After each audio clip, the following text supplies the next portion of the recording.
Good evening. I'm Brian Reagan. This is Tyler Kelly. And we welcome you to Evenings with Twilight Talks with Brian and Tyler. Tonight we are looking at the life of Abraham. That's what we're going to be looking at for a little while. And tonight we are in Genesis chapter 12, verses 10 through 20. Tyler? Now there was a famine in the land, and Abram went down to Egypt to dwell there, for the famine was severe in the land.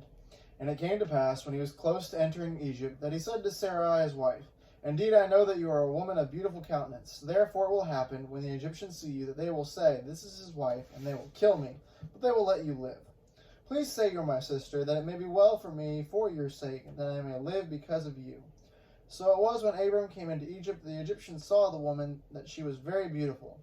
The princes of Pharaoh also saw her and commended her to Pharaoh, and the woman was taken to Pharaoh's house. He treated Abram well for her sake. He had sheep, oxen, male donkeys, male and female servants, female donkeys, and camels. But the Lord plagued Pharaoh and his house with great plagues because of Sarai, Abram's wife. And Pharaoh called Abram and said, What is this you have done to me? Why did you not tell me that she was your wife? Why did you say she is my sister? I might have taken her as my wife. Now therefore here is your wife. Take her and go your way. So Pharaoh commanded his men concerning him, and they sent him away with his wife and all that he had. All right. So a couple different things going on here.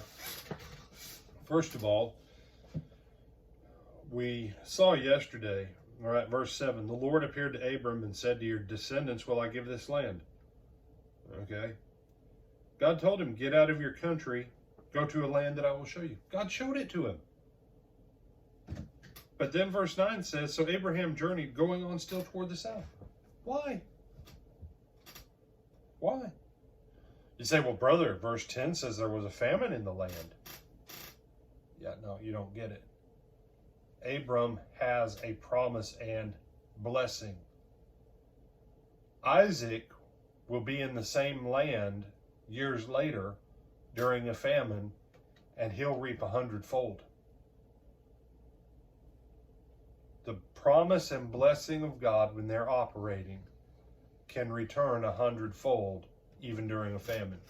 God never told him to go on toward the south. God didn't tell him to go into Egypt. Not there. You won't find it. You say, well, what's the deal with Sarah and saying his sister and all that?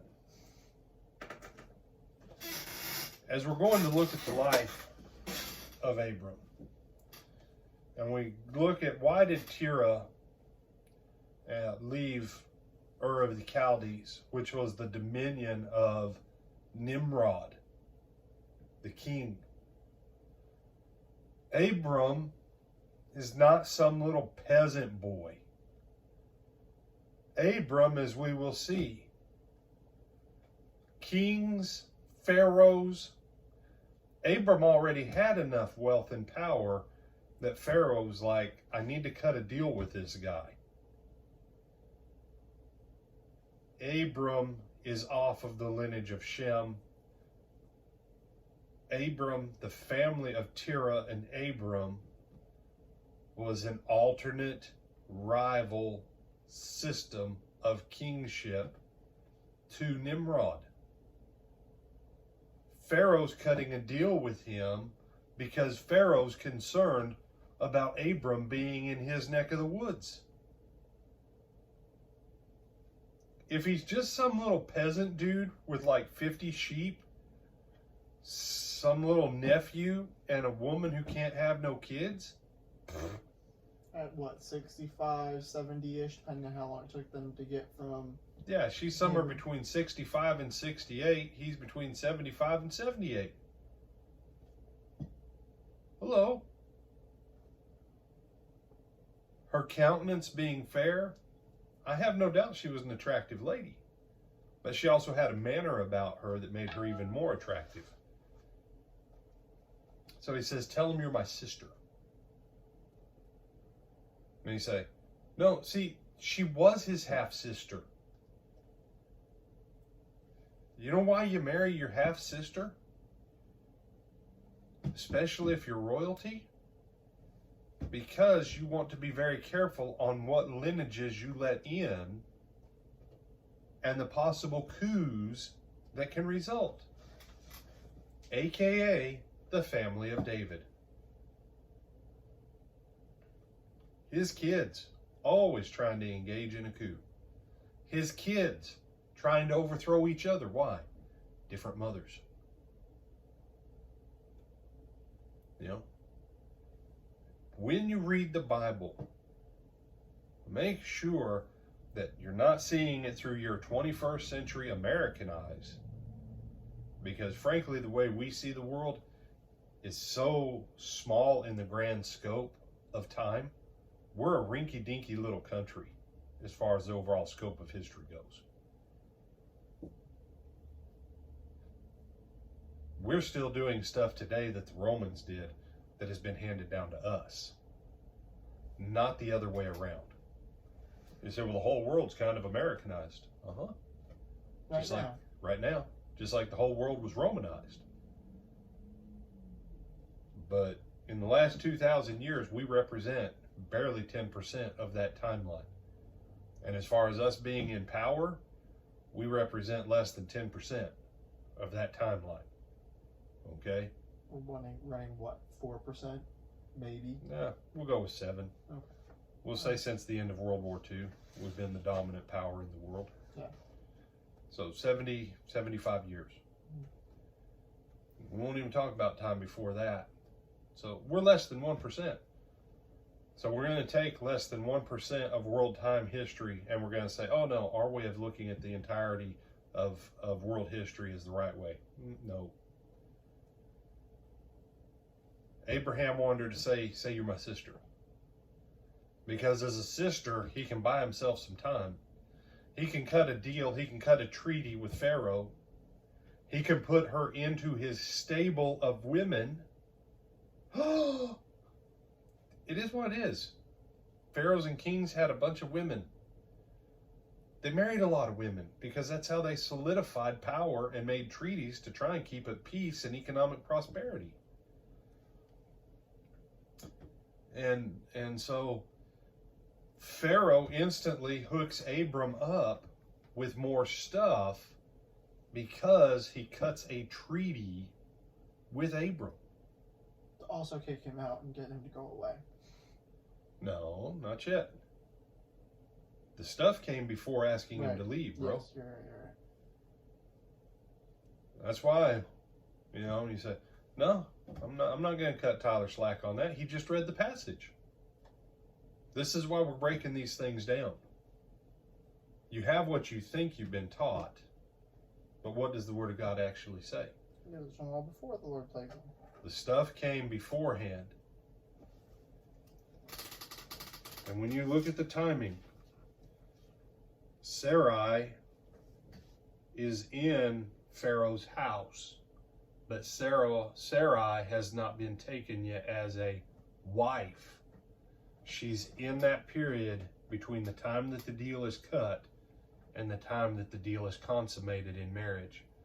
There was a window of preparation that she had to go through. This is that window.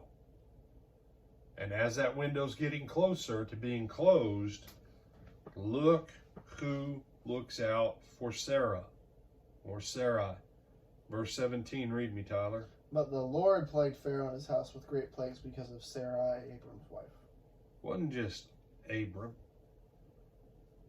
God told him, I'm going to make of you a great nation. He didn't promise him an extra wife. The wife he had was the one he was going to bless him with.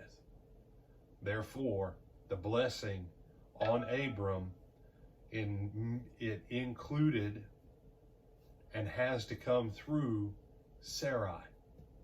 So God is going to take care of her also.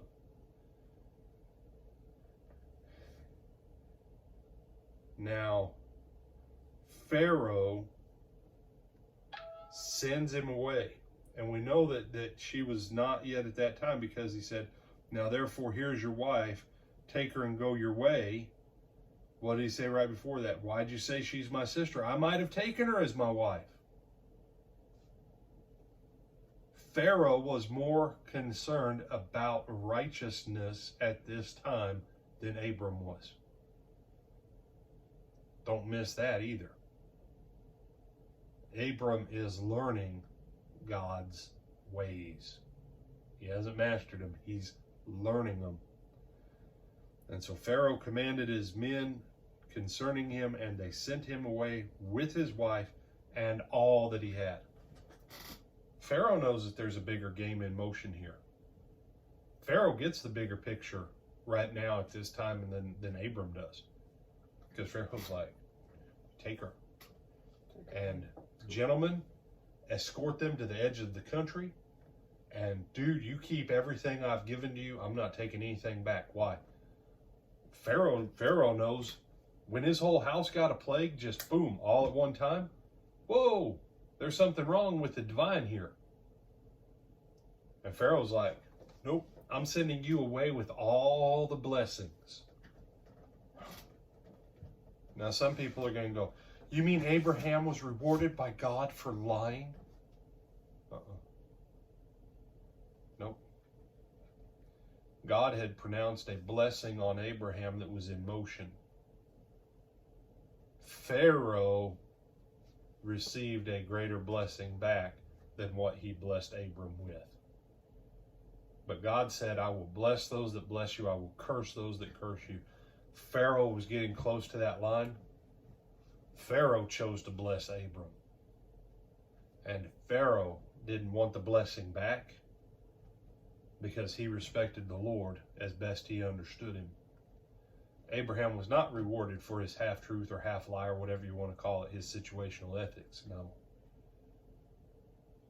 Abram had a blessing operating on him. He went where he wasn't told, and someone else blessed him because they saw something more than Abram saw. Pharaoh was not diminished by this. Pharaoh was blessed on the backside of it, and God kept Pharaoh and Sarai from ever going into sin in spite of Abram. So, the blessing and the promise of God. Do you have anything you want to add on this one, my brother? No, sir. With that, we bid you good evening, and we'll see you in the morning.